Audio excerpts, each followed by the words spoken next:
एक महिला हमारे उसमें बहुत पहले से ही जिनका नाम बड़े सम्मान से लिया जावे, रंजीत रंजन जी का मैं सैल्यूट करती हूँ उनके हस्बैंड के काम को, पप्पू यादव जी, जिन्होंने जो 50 60 100 के समथिंग एम्बुलेंस जो थी वो ढक रखी थी। एमपी थे बीजेपी के, उन्होंने किस किस उसमें उन्होंने ढक रखी थी, वो किस उसमें अपने काम के लिए उन्होंने रखी हुई थी, या क्या उनका उद्देश्य था, क्या उनका मोटिव था, मुझे तो इस बात का पता नहीं है भाई। लेकिन उनका जो भी उद्देश्य था उसके जो राजीव रूडी प्रताप जी का बहुत गलत था।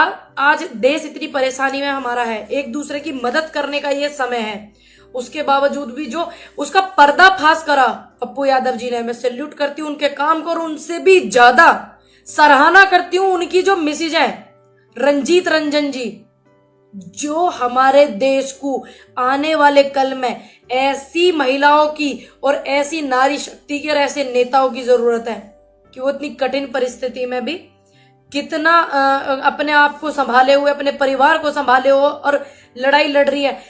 ठीक है, कोई केस था, मुकदमा था, बाद में खोल लेते, बाद में जांच पड़ताल हो जाती। आज वो गरीबों की मदद कर रहे थे, गरीबों का सहयोग कर रहे थे, तो इस चीज के लिए उनको करना चाहिए था, क्योंकि सहयोग करने वाले गरीबों की, मजदूरों की, देश की जनता के लिए हाथ बड़े कम है। 2 हाथ कम कर दिए, नहीं कर दिए, ये नहीं करना चाहिए। ये राजनीति आप बाद में चमका लो, मैं तो बार बार बोल रही हूँ भैया, बार बार बोल रही हूँ।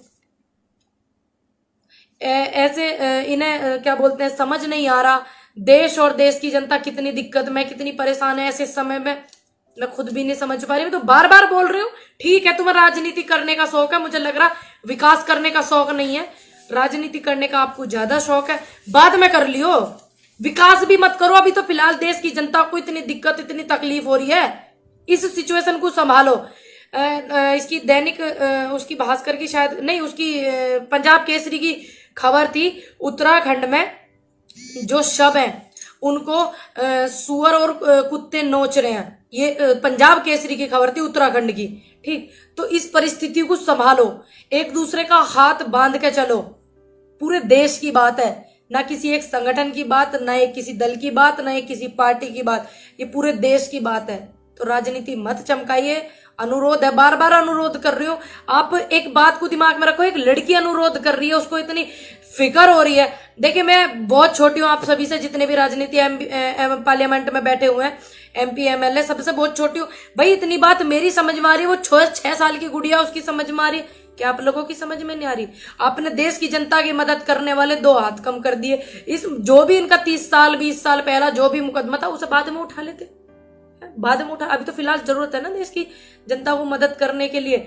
और मैं उनकी पूरी जो टीम है उनको धन्यवाद करूंगी कि आप पहले से ही, मैं उनको देखती आई हूँ, जो बाढ़ भी आ गई उन्होंने काफी मदद करी पप्पू यादव जी ने, और उनको पहले से ही मैं देखती आ रही हूँ। तो मैं तो बार बार उनकी टीम को भी धन्यवाद करूंगी और यही कहूंगी कि भाई कोई बात नहीं, आप सभी लोग जो मदद कर रहे हैं आप उस मदद को बंद मत करना, ठीक है। उनके साथ जो हुआ उस बात का बहुत दुख है सभी को, आप लोगों को भी दुख है, जो लोगों की वो मदद कर रहे थे उनको भी बहुत दुख है।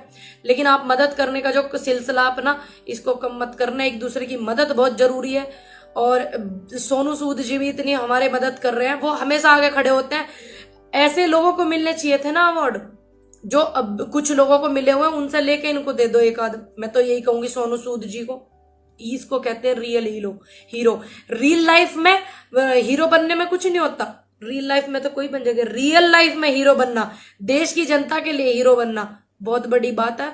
और मैं तो यही कहूंगी, सबसे पहले तो मैं धन्यवाद करूंगी सोनू सूद जी का कि वो अपने देश की जनता का, अपने लोगों का बहुत मदद कर रहे हैं। पिछली बार भी उन्होंने बहुत मदद करी। और जो रंजीत रंजन जी हैं, मैं उनको बस यही कहूंगी, आप एक बहुत मजबूत नारी हैं। मैं आपको बहुत पहले से सुनती हूँ, बहुत पहले से देखती हूँ वीडियो वगैरह, पहले भी बहुत मजबूत है। आपके इरादे ऐसे ही मजबूत रहने चाहिए, डगमगाएंगी नहीं आप। मेरे जैसे युवा को आपसे सीख मिलती है, मेरी जैसी लड़कियों को आपसे सीख मिलती है। मुझे जितना बन पड़ता है गाँव में रहकर भी, लोगों को फोन करके भी, सबकी रिक्वेस्ट करके लोगों की मदद करने के लिए मैं प्रेरित करती हूँ। मेरी मम्मी का बस स्वास्थ्य ठीक होते ही मैं जल्दी आऊंगी आप लोगों के पास। और मैं चाहती हूँ कि आप लोग सभी अच्छे लोगों की मदद करें, उनकी रीढ़ की हड्डी बने। जैसे कि आप लोगों की मदद कर रहे हैं, वो एक महिला है रंजीत रंजन जी, अब उनके पति वहां पे नहीं है और वो समाज में मदद भी कर रहे हैं, तो आप लोग उनका सहयोग करें, उनका समर्थन करें। और मुझे विश्वास है कि आप एक बहुत मजबूत और बहुत जाना पहचाना चेहरा जो मुखर होकर के आता है, और मजबूती से आप इतने साल तक आप टिकी हुई हो, तो आप अपने हौसले को और इसको बिल्कुल ऐसे ही रखना। मेरे जैसे युवा को सीख मिलती है, कम उम्र के लड़कियों को सीख मिलती है, हर लड़की आपकी तरह मजबूत होनी चाहिए। मैं तो ये चाहूँ कल को किसी भी पेपर की सुर्खियों में किसी से प्रताड़ित होकर किसी लड़की का नाम नहीं आना चाहिए, मजबूती से आना चाहिए। मैं तो ये चाहूंगी एक दूसरे का ध्यान रखें। जय हिंद, जय भारत, जय जवान, जय किसान। सभी लोग ध्यान रखिएगा अपना और अपनों का, अपने अड़ोसी पड़ोसी।